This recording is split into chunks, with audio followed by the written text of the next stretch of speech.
allergy have IgE symptoms when eating certain fruits.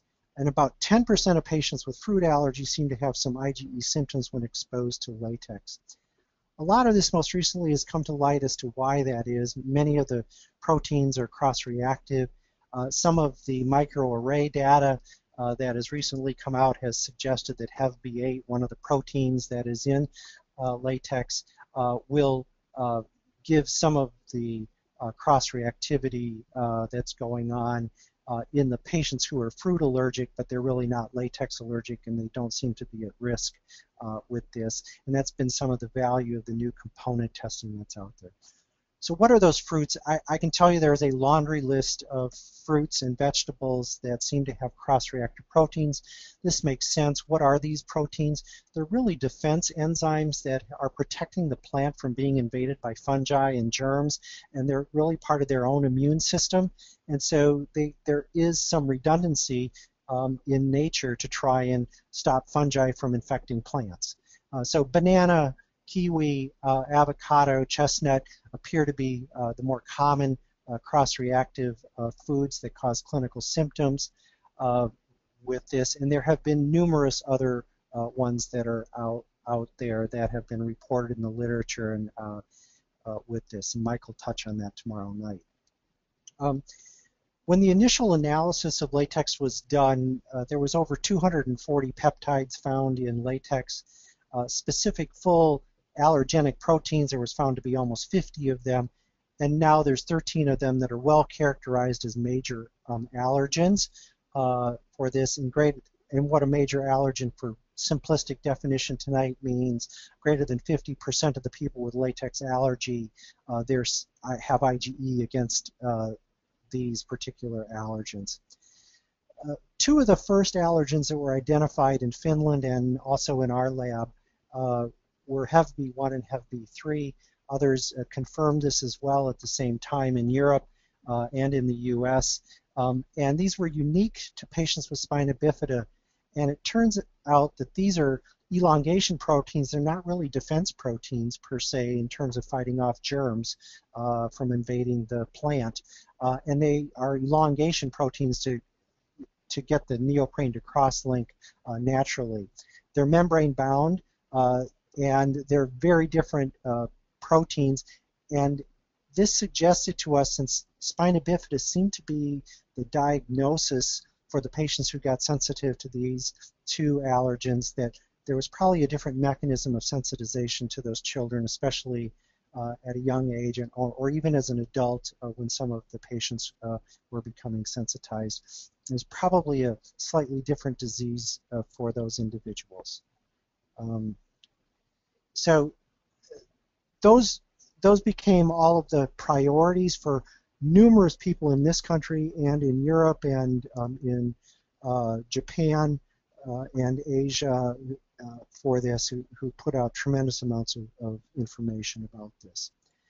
So let me talk about medical exam gloves for a second, because I still continue to be concerned about where we're going with this, even though we've seen a significant reduction in the amount of latex allergy in the country. In 1984, this is U.S. glove sales, there were about 350 million exam gloves sold into the healthcare industry in 1984. By 2010, it was 35 billion or so. It's significantly higher than that. And there was a lot of refuting any proof that went on in the first decade of the 2000s and the last decade of the 20th century that gloves were causing this particular problem, even though we felt that it was associated, but there wasn't complete proof out there at that time. What is most impressive at this point in time in the U.S., and the U.S. has been leading this effort, is that of exam gloves, we are now at approximately 72% of exam gloves that are sold in the United States into the healthcare industry are made from synthetic rubber, or which is usually nitrile butadiene rubber.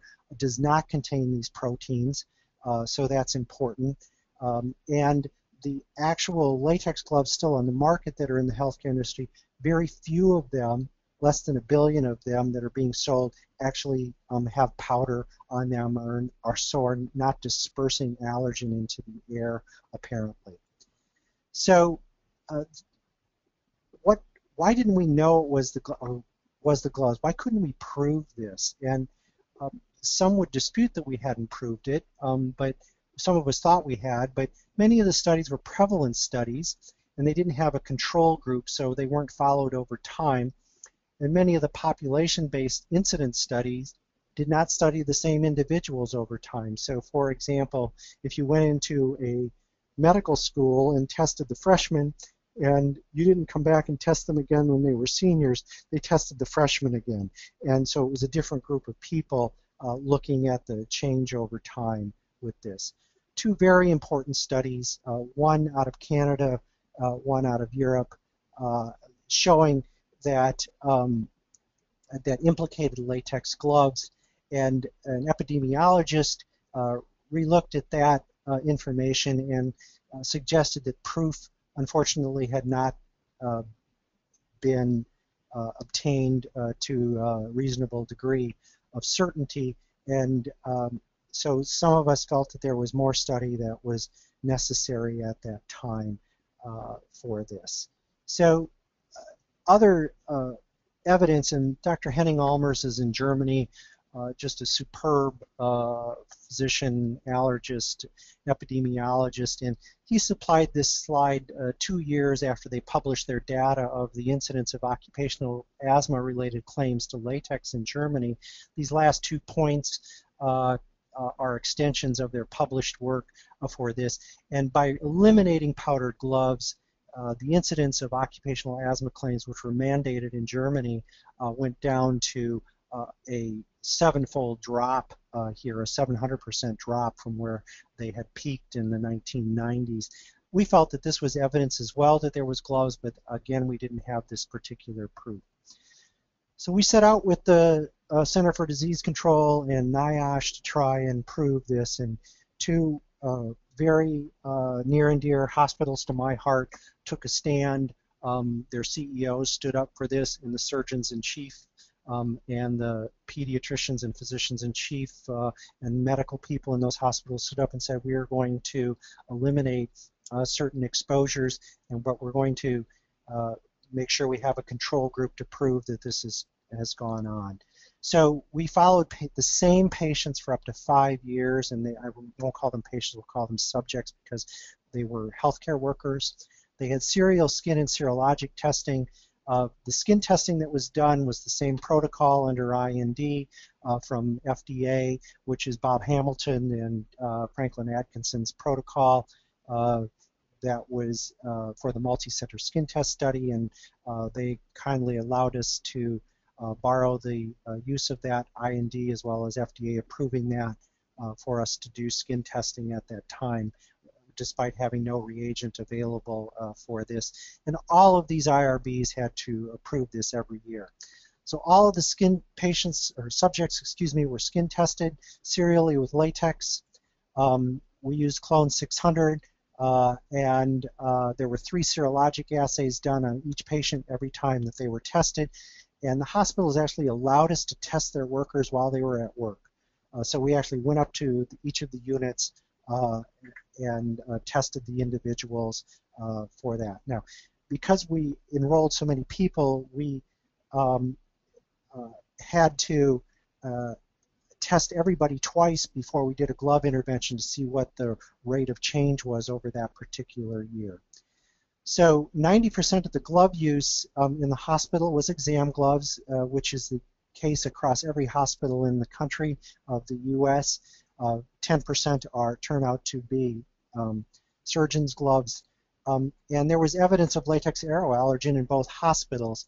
And it turns out that at the Children's Hospital, the latex allergen could be traced to where prepackaged kits were used because they had actually, since we had the spina bifida epidemic, we had switched to a synthetic glove, and we were wondering where the actual aeroallergen was coming from, and it wasn't from the surgeon's gloves, it was coming out of the gloves that were packaged in the kits. for this. So what do I mean by kits? There were suction catheters and bladder catheters that were utilized in the hospital. And the only place that we saw latex allergen in the air or in the dust were in the areas where these kits were utilized. Children's hospitals concentrate their patients with those needs in their ICUs typically, or in special units, so you would rarely see that in the other units, and it was easy to follow that. So I'm going to skip over this quickly, but basically you can see that the adult hospital still had powdered latex when this study began. We had non-powdered latex at the children's hospital. We had non-latex exam gloves, but we had these kits with this powdered latex. Oops, I'm sorry. It's hard to turn. So what was the glove intervention was we changed all the kits out over here, and we changed everything to powder-free gloves that were still latex over here at the hospital. We did not have an ideal synthetic alternative during the time of this study yet on the market. So what was the outcome of that? This parallels what happens in healthcare. 91% of the workers who agreed to be participants in the study matched the employment records. It's about 91% female. And we specifically recruited for individuals who were allergic because we knew that they were at higher risk, and that had been proven in multiple studies before. We also looked at skin test reactivity to foods, and it was about 10% in the individuals. Not necessarily they were clinically reactive, but were skin test positive. About 5% had hand hives. About 14% had dermatitis, but 86% were medical glove use. This becomes important later. Turns out that about 90% of the people who are sensitized end up having a dermatitis within this group.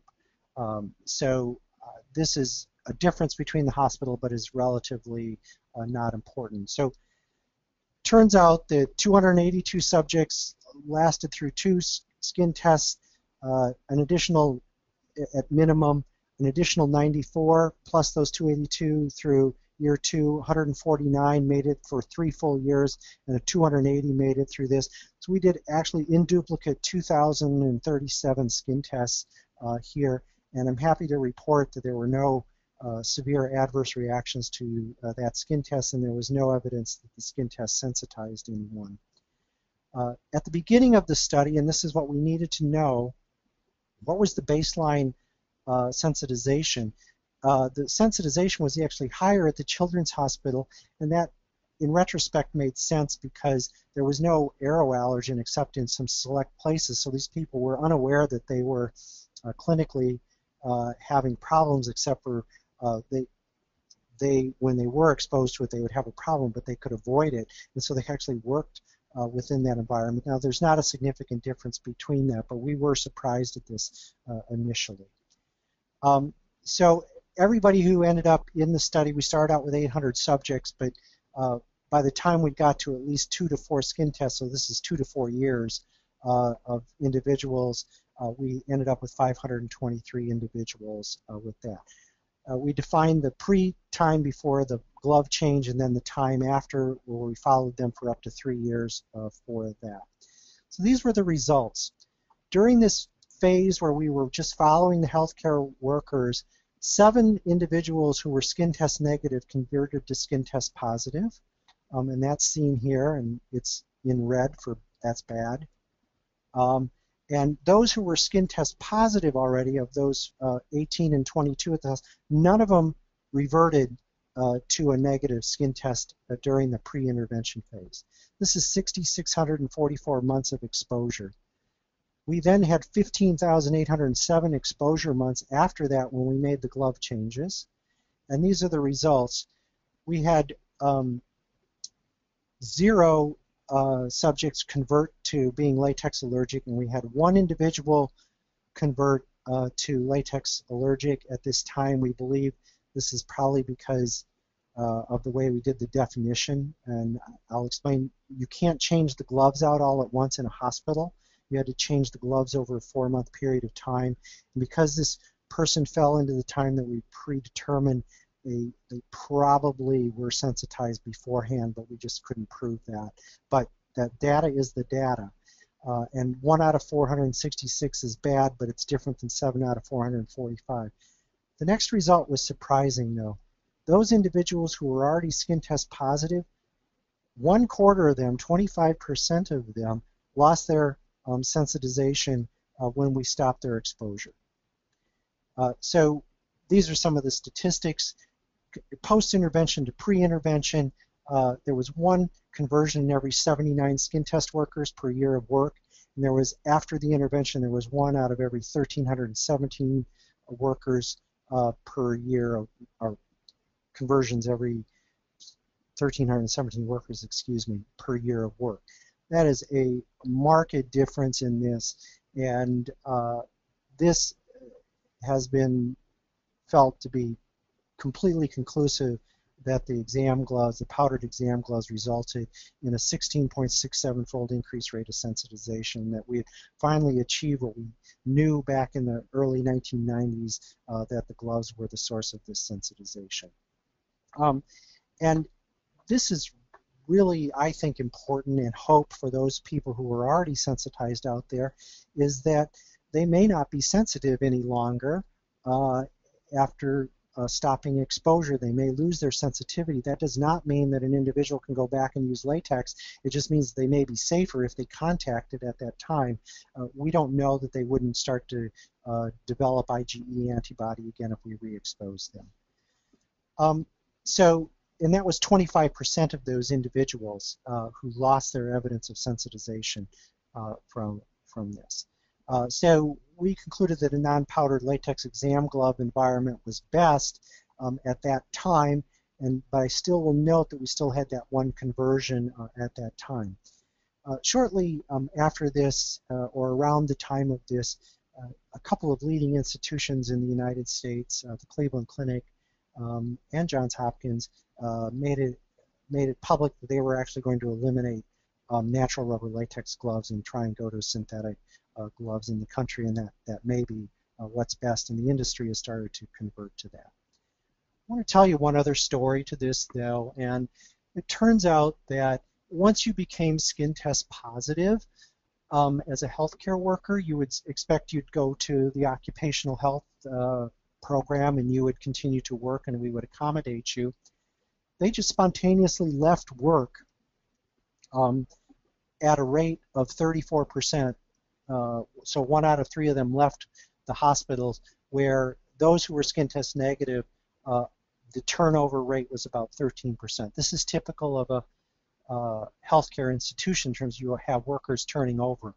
But we believe that one of the reasons that the prevalence started to go down is as we stopped sensitizing individuals, those individuals who already were sensitive chose to get out of healthcare, and so we had the healthy survivor effect. These people were less likely to get sensitized from this. So we concluded that latex allergy, at least in a healthcare worker setting, was caused by the powdered latex gloves. And there is a healthy survivor effect. People are more likely to leave, but there is hope for those individuals who are sensitized that maybe they will not be at significant risk, at least a percentage of them going forward for this. So what's happened, and I alluded to it before, is that the volume of use in the U.S. hospitals of powdered latex gloves has markedly declined here in 2014. It's less than 1% of its peak, and those individuals who still measure allergen content of gloves, it's a marked reduction in the amount of allergen that's in those gloves that are currently on the market.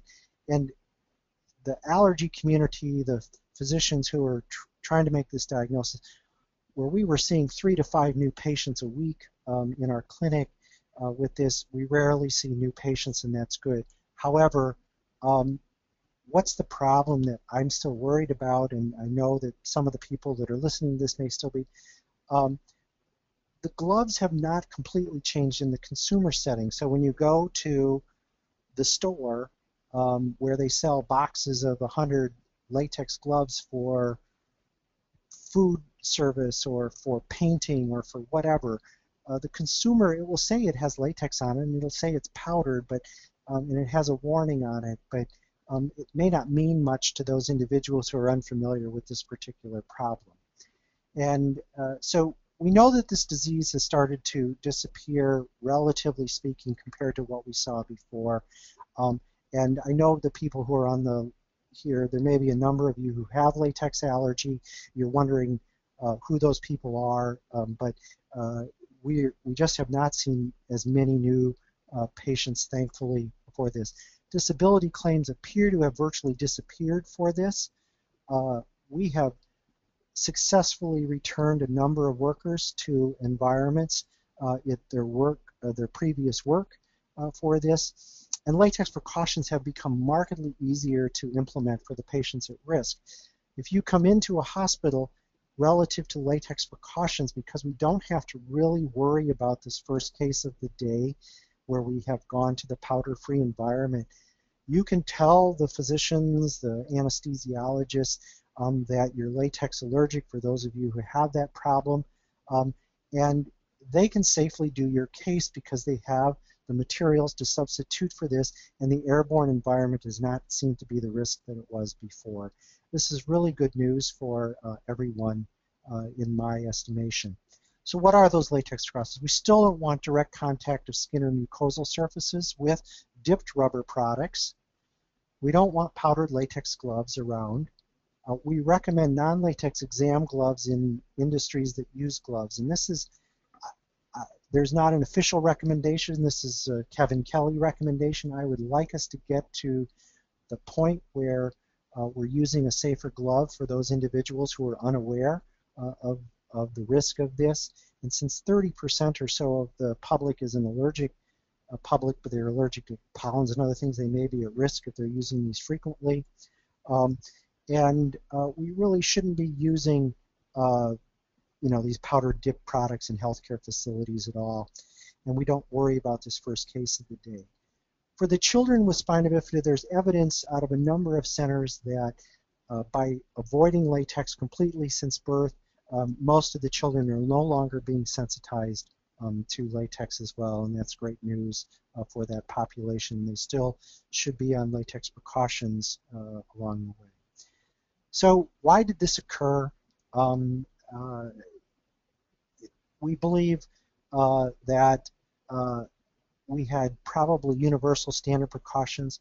We increased the number of exam gloves as a result of this by from 300 million to 35 billion. In the world right now, the figures last year were 165 billion exam gloves are being sold in the world. There wasn't as much regulatory oversight when this began. There was huge production pressure as a result of universal precautions, and we don't know what that did to latex gloves. We suspect that there might have been higher allergen as a result of that because storage of the latex was reduced, and we knew that storage actually reduced the protein content if you stored it for 6 months before you used it. Cornstarch powder was the only lubricant, and so it was dispersing it into the air. We had susceptible hosts.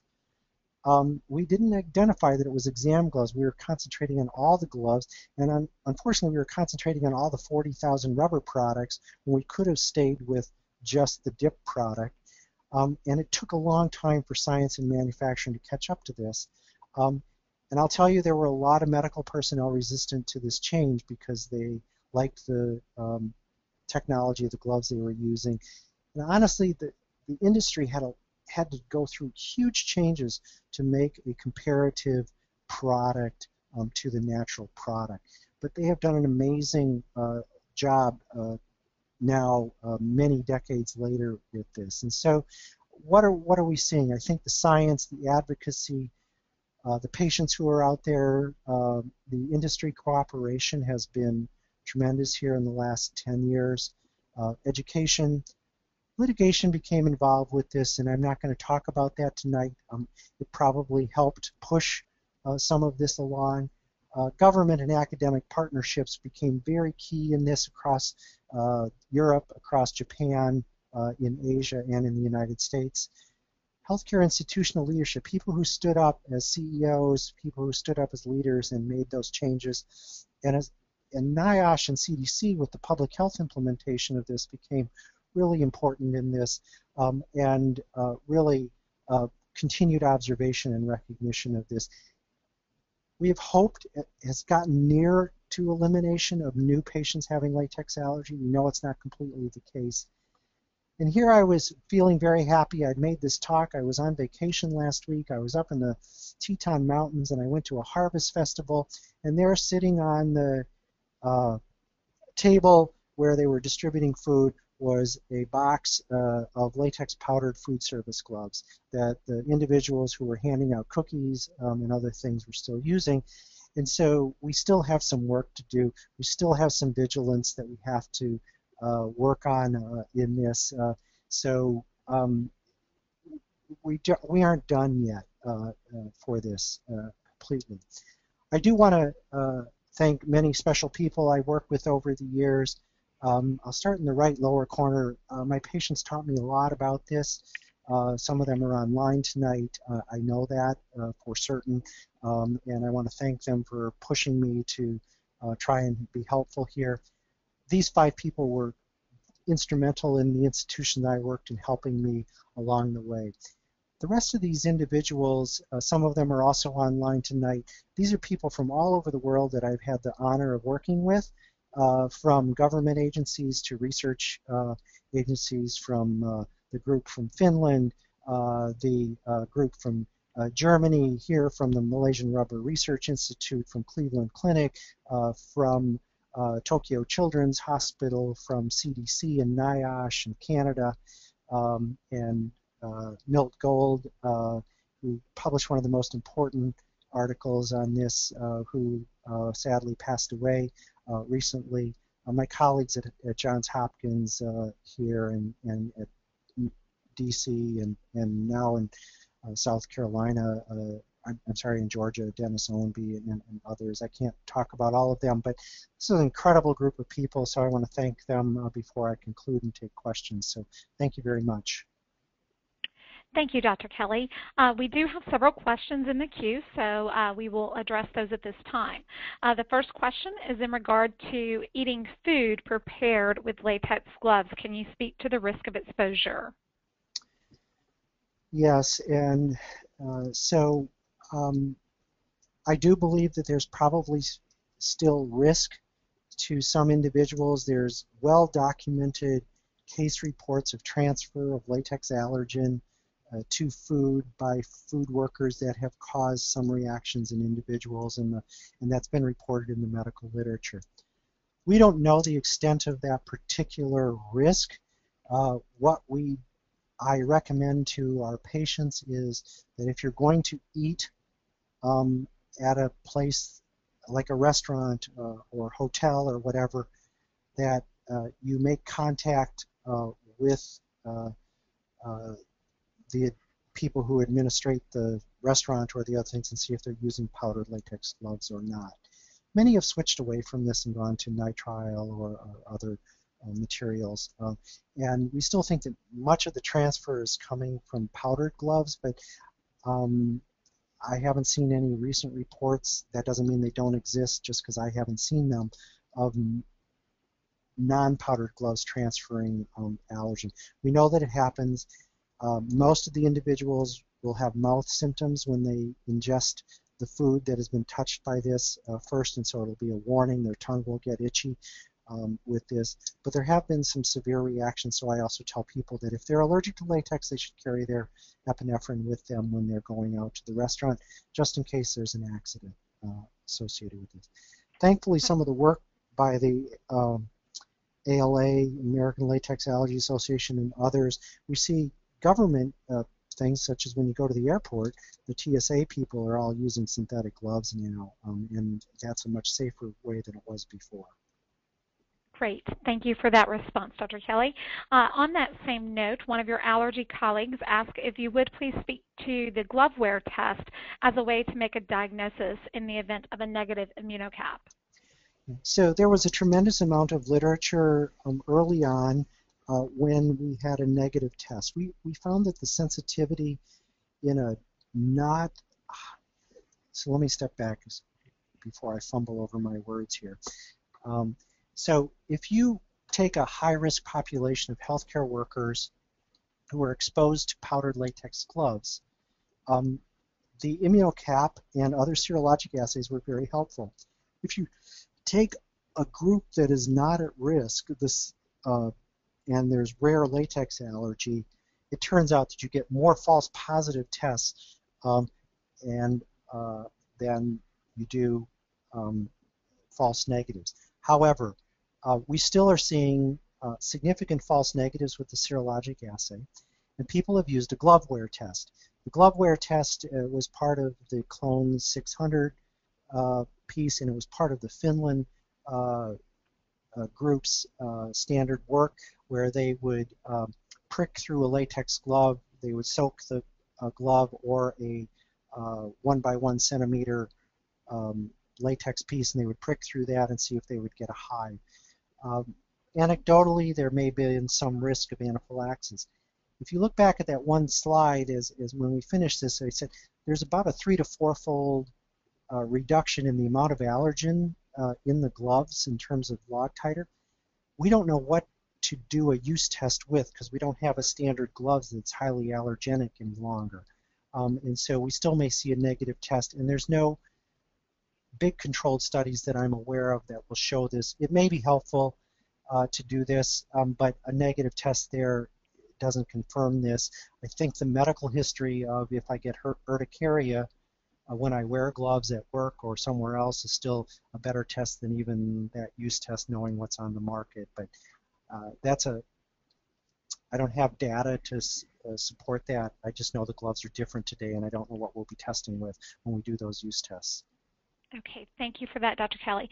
It is coming up on 8 o'clock. We have several other questions, but I just want to, first of all, acknowledge and again thank Dr. Kelly for his time and the wonderful presentation tonight. Please stay on the line if you would like additional questions answered and addressed. But I would also like to acknowledge that tonight's webinar is presented by an unbranded educational grant from Mylan Specialty, and we certainly appreciate their support in bringing this educational content to each of you this evening.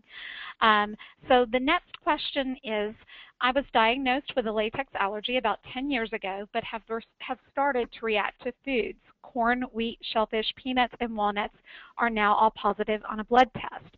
Is it possible that these are related to my latex allergy? It seems to be getting worse as the latex allergy gets worse. I have had a reaction from airborne latex and also react to various fruits, nuts, etc. that are cross allergens such as avocado, pineapple, kiwi, and banana. So this is always a troubling situation, and the first thing I do is make sure that our patient here who's asking that question has an allergist that they're working with on this question. The development of other food allergies certainly has been documented. Most of them have been fruits. Some of the foods that were mentioned are probably distinct allergies. The other possibility exists that if there's no clinical symptoms when eating those foods, that this is a serologic phenomenon, because where the test is positive, but if you eat the food, it may be negative. Now, I realize that that's true possibly for some of the foods, but it's not true for the other ones. In this case, many of the individuals are allergic to foods that contain similar proteins, and that some of the component testing that has been done with microarray may help us figure out which protein this is and give you more specifics about whether that food is going to cause a problem or not. Many of the allergists are actually going ahead and doing either open challenges or blinded challenges to make sure that these aren't false positive tests on the blood tests that have been out there. And so I just have to say some of it's, I agree that that's possible. Is it related? Some may be. A significant amount of it, based on other patients I've seen, may not be. But I need them to go right back to their physician and kind of work their way through that, I think, because I don't want to make a blanket statement. It's probably different for each individual. Wonderful. Thank you for that response. Next question is, could you share any data on latex balloon reactions?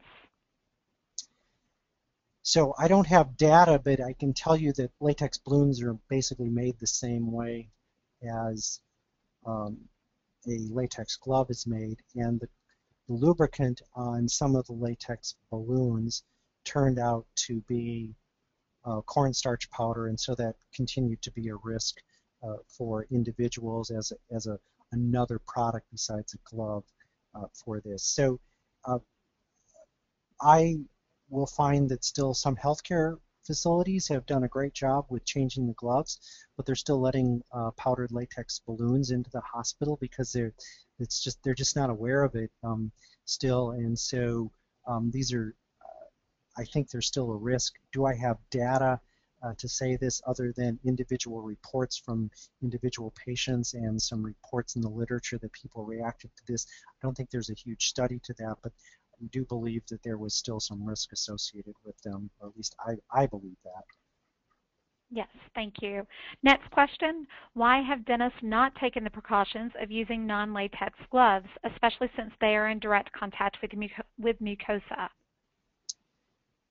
I think that's a great question, and I think educationally we've done a great job with the medical field, and we ourselves have probably spent less time with the dental community than we could.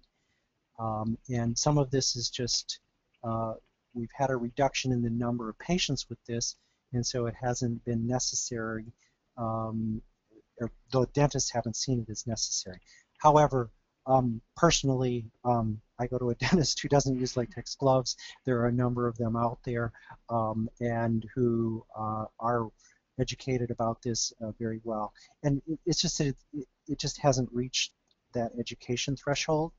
And it turns out that from a cost perspective, many small dental practices live on the edge, and the latex gloves were cheaper. We are now, because of volume, seeing the synthetic gloves come down to competitive costs with this, and so I think we'll see a lot of the dental offices start to change to those as they realize that risk. Okay. Next question. I've had anaphylaxis from a single bite of food prepared with latex gloves and more recently to a protein bar. Latex adhesive was used in the wrapper and it contaminated the food product. Also, I recently had a nutritional supplement containing dandelion root as a detoxifier and had a severe reaction for 3 days. It seems my sensitivity has gotten much worse over the years. Any comment?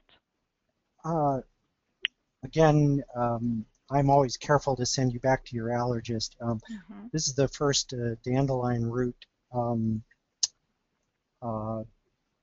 exposure that I'm aware of that I've heard of in a patient with latex allergy having that. So that bears some investigation by them, by the allergist in that case.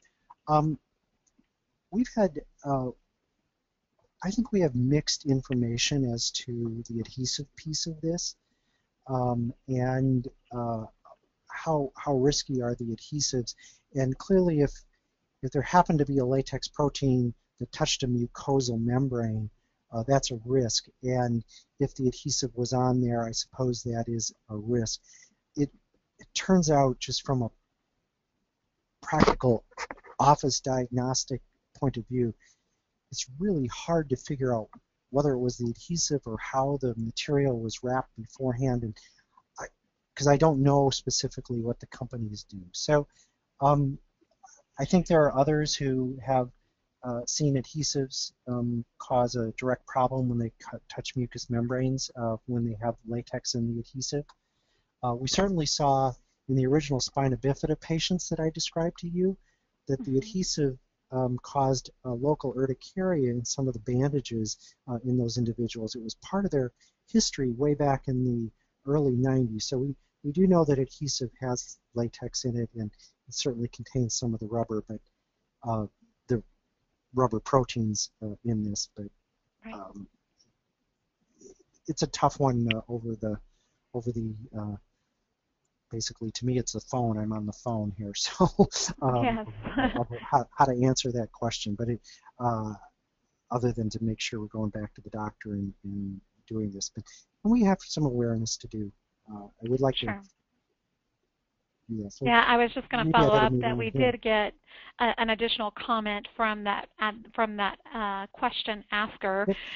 who certainly indicated that the bar was analyzed by the lab who made it, and how significant the reaction was that it actually Yep. required an ambulance transport. Wow. So That's definitely, I would agree. Follow up with your board-certified allergist and have a more in-depth discussion around the specifics of those lab results. and it's extraordinary and sounds uh, we we walk a fine line in the medical profession between being overly cautious and being cautious enough. And when we hear reports of this, it makes us want to get overly cautious. And we know that there may be 1,000 people who are not as sensitive as the individual who asked the question, who that would be just fine for them to eat that same thing, and it happens to be unique to that individual of their sensitivity or how that bar was wrapped that particular day. So I probably have said too much on that one. No, And that's wonderful. Just two more questions, Dr. Kelly. The next one says, I am a healthcare worker and have been denied employment because of my allergy, anaphylaxis to airborne. While some parts of the country have made changes you discussed, others have not. I recently moved to California where latex use is prevalent. One pediatrician's office used powdered latex gloves. I have had a scheduled surgery, but it was canceled 24 hours prior by the anesthesiologist, who said the hospital was not safe for me. He did not know what had latex, that I had latex, and what did not with respect to medications, blood pressure cuffs, etc. Latex gloves are still prevalent in one local health system. Restaurants are using latex gloves. How do we get change in these type of environments? And that actually incorporates the last question, which is how would we go about getting latex gloves out of public use? So those are two incredibly loaded questions, and but they're important questions in terms of patients. And whether we're healthcare workers, I'm a healthcare worker, we expect our healthcare system to provide safety for us as a worker and as a patient. And I expect it, and there are a huge number of extremely competent allergists who know this story in California that many of the hospitals have moved to being safe, is my understanding there. Unfortunately, it may mean shopping hospitals as to how they take care of the individual that's involved here. Sue Lockwood and Marcia, as part of the American Latex Allergy Association leadership, and a number of individuals on the committees that work at the American Academy of Asthma, Allergy, and Immunology, and the American College of Asthma, Allergy, and Immunology, and the European Academy of Allergy as well, and the World Allergy Organization. We backed away because we were so successful with reducing the number of latex allergies that our education programs have been less frequent than they have been. We have gone ahead and tried to reignite some of those education opportunities. There'll be some at the college meeting as well as at the academy meeting in the springtime for healthcare workers, and I'm afraid we're going to have to get back out on the circuit and talk to the healthcare systems. And Gordon Sussman up in Canada, and myself and a few others who have been prominent in this, we believe it's probably time for us to revisit a publication on what's safe and what should be the standard, because I don't think that we've published anything most recently since the NIOSH publication. And so it's just a reminder to us, for the two of you who asked questions, of we still have work to do to try and help you out for this, and I think we're going to try and do that. the answer is shopping at this point in time for a health system that will do that for you, I'm afraid. Yeah, absolutely. We agree. One additional question that just came across. Could you speak to treatments for allergies that are offered by chiropractors? Um, I'm not a chiropractor, and so the only treatment for latex allergy that we're aware of at this point in time that is avoidance of latex. I really am not qualified to speak to what the chiropractors are able to do or not do for that. Yes. Yep, absolutely.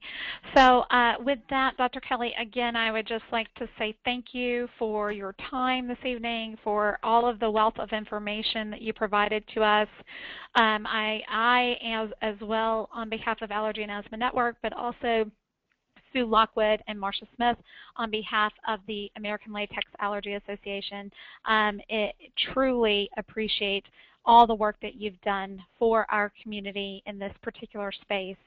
And again, we want to thank you as well as our sponsor, Mylan Specialty, for this educational program this evening. We will follow up with everyone to provide the access to the slides as well as the recorded playback. And should you have any questions, don't hesitate to reach back out to either the American Latex Allergy Association or Allergy and Asthma Network, the host of this evening's program. And with that, I will adjourn the meeting. Thank you all. Thank you very much. Have a great night. Take care.